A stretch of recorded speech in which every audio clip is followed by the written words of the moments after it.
I wanted to talk about a topic that I don't think has been discussed enough. What I wanted to talk about is transmisogyny. It is not just like the combination of transphobia and misogyny, right? Like, obviously, trans women do experience misogyny. Trans men do experience misogyny as well to like some degree. But there's this specific form of bigotry, which is labeled transmisogyny. It comes from Julia Serrano from Whipping Girl in like 2007. And it is just a specific form of bigotry that only affects trans women and trans feminine people. So also feminine presenting trans people, non-binary trans femmes, like, you know. And I don't think a lot of people have been like talking about this. I haven't really seen a lot of videos about this. I wanted to talk about it because recently, actually, I got a DM. I wanted to tell you about something. I used to think your content was exaggerated, that you talked too much about the trans community and complained a lot despite being a trans man.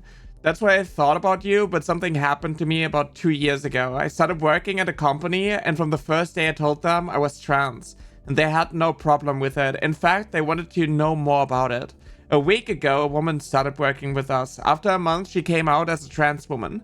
The manager of the company started complaining about her. This went on for weeks, and he finally ended up saying he didn't want trans women at his workplace, that they were sick people and would never become quote-unquote real women. In the same conversation, I asked him why he hadn't had a problem with me.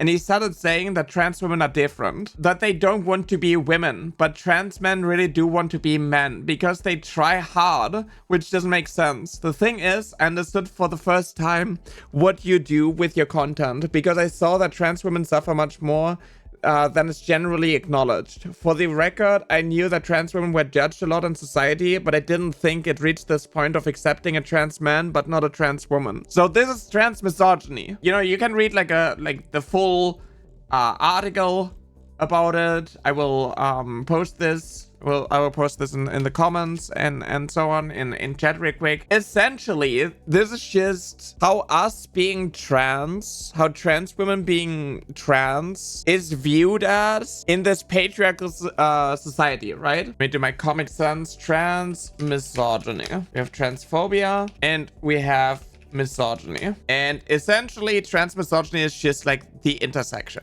right? Like it's just here in the middle. And it affects trans feminine people. There's this social hierarchy that we have, right? Where being male is at the top, being female is at the bottom, masculinity is at the top, femininity is at the bottom. So if I do mask here, femme down here, and what you see is because we are born male, we are being born into like the upper, the superior form of gender, of sex, and so on. And we are essentially downgrading, right? We are lowering ourselves. For like trans men, it is the opposite, right? And there's this sense of like, oh yeah, it makes sense why a woman, a quote-unquote woman, would want to become a man in this society that values being male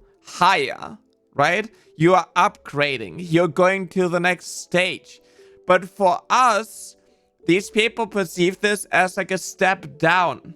We are lowering ourselves despite the patriarchy valuing masculinity so much more. And it breaks the mind of this sexist society. This is just like repackaged sexism, by the way. But how this is being like justified in people's brains is like, oh, we are doing it because it's a fetish. We are doing it for the reason of being treated like women, being treated as lesser, right? We are fetishizing ourselves. We are degrading, dehumanizing, and so on ourselves, right? This is why, for example, the abuse rates of trans women that are not just like underreported, but also get invalidated a lot because like, oh, you do it in order to get abused, right? That is like how they push this. Then the other step is like, we're just mentally ill. We are failed men, right? That's also like the thing. We failed as men in this society was like too difficult for us to be men and we had to become women. There's also like this thing of like, we are gay men, but we want to live as women because we are homophobic. So we are like homophobic gay men.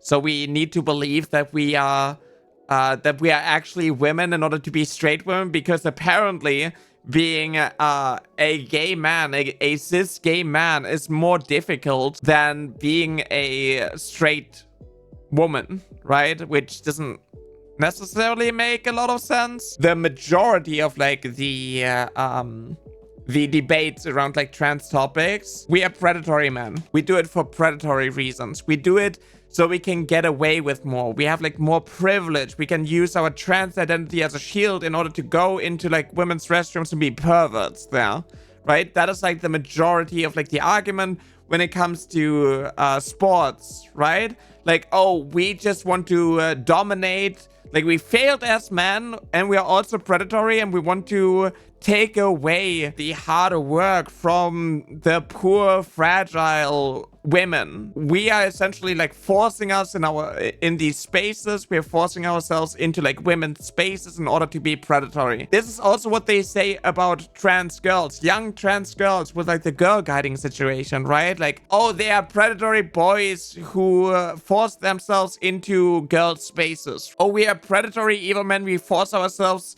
to pee in the little girl's room. These are just the statements that we are being hit with, right? It is just like the incapability to understand that somebody who is born male would give up their male privilege, their masculinity, and reduce themselves to something that they view as inferior, which is a woman, and to live as a woman and to actually be happy as a woman. There's also like this weird form of like subjugation where, you know, a lot of conservative men are just like really into the idea of emasculating other men in order to put themselves above them. And they just like project this onto us and they push this onto us. That is transmisogyny. And I think more people need to realize a lot of the conversations and so on are because of this social hierarchy, because of this form of like coping that this sexist society has. And also another aspect of us, you know, being experienced misogyny, transmisogyny and so on, is that people don't listen to us. People don't value our opinion. Obviously, it kind of like depends in which stage you are in as like a trans man, but a lot of like the misogyny will like shift once you have like cis man passing privileges, right? If people don't know that you are a trans man and they just start viewing you as a cis man, there's a lot of like misogyny that is like kind of fading away, right? Obviously, you still have like the misogyny of like, oh, you need to act masculine, you need to be like a real man, right? You can't be a feminine guy because, you know, misogyny and so on.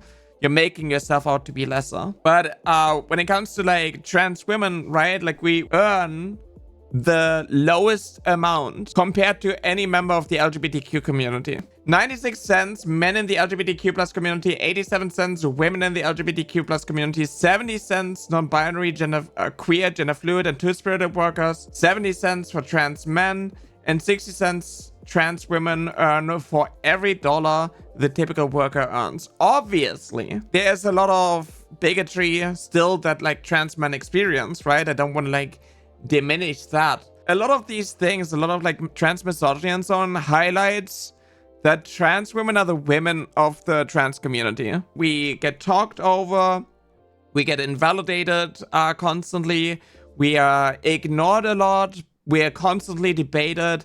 We are never, like, it's never enough for us to say, hey, I just want to live as a woman because you're born male. Like, it breaks people's minds why you would want to be lesser. Obviously, like, the constant misogyny, the fetishization that we experience, we are just being seen as, like, we are transitioning in order to be sex objects. Now, essentially, a lot of misogyny, a lot of invalidation and so on, a lot of body shaming is like, this is not how real biological women talk. This is not how real biological women speak. This is not what real biological women sound like, right? Obviously, just transphobia, but this is just like repackaging of like the, oh, you're being unladylike. Who has made a joke about, there was a post about how they are like working on giving trans women like womb transplants and so on. And who it was like, I can't wait to get an abortion. And people were like so mad, being like, oh my God, real biological women don't joke about this. How dare you? How dare you make such a male-coded, male-brained joke? This is how we know that you'll always be man. And a lot of it is just like, you know, oh, you're being unladylike. This is not how women are supposed to act like. And I have people, like even within the trans community, even within like trans women spaces, people are shaming themselves, right? And each other. It just constantly happens. I have people be like, oh, you don't put enough effort. You should just use like a voice changer because you're not sounding like a woman enough. And like, I don't know why they do this to themselves, but it's just like internalizing the misogyny and then giving it to others. And you see that also like in cis women spaces, right? There's so much T-girl doom posting to drag others down. Yeah. And it's just like, it's internalizing these things. It's projecting it onto other people and everybody is just getting more miserable. But you know, trans women being on the bottom of like the social hierarchy, and there's no other way to like punch down. That's just how it works. That's how the internet culture works. That's how, you know, real life works as well, right? If you are slightly above somebody else, or put yourself slightly above someone else, and you just give all of the horrible things back at the next generation and like other people and so on, people who may not have access to HRT or haven't, you know, gone through like medical procedures in order to look more like women, right? It's just viewing yourself as like slightly above others, so you justify being transphobic and misogynistic towards them. It just happens a lot. I hate to see it. I've talked about that. So yeah, transmisogyny, it's a huge issue, and a lot of the invalidation comes from this. And this is literally the root cause of it. This is why we are perceived as just lesser. It's a sexist society that we live in. Combating the transphobia is important in order to fix the sexism that comes from like the social hierarchy. Like if we can blur the lines between genders and we can actually give cis women also like the inspiration of being like, hey, we actually go through the process in order to live as women, have like the joy of womanhood. You shouldn't feel ashamed of being a woman. You shouldn't feel ashamed for being feminine or being born female and so on, right? Like if we can teach this to cis people, maybe then this is going to like shift this line into a horizontal one, right? So we are kind of, we're kind of equal, right? Like that's what it's about. Like nobody is above one another. But this is literally why these ultra-conservative groups are like fighting so hard that we are not allowed in society. That's kind of like what I wanted to talk about. I also observed quite a lot of punching down against non-binary people coming from binary trans people. Oh yeah, it's because binary trans people also often fall for the lies of like, you're either male or female, you're either man or woman. And anything in between is actually making the trans community look ridiculous and bad.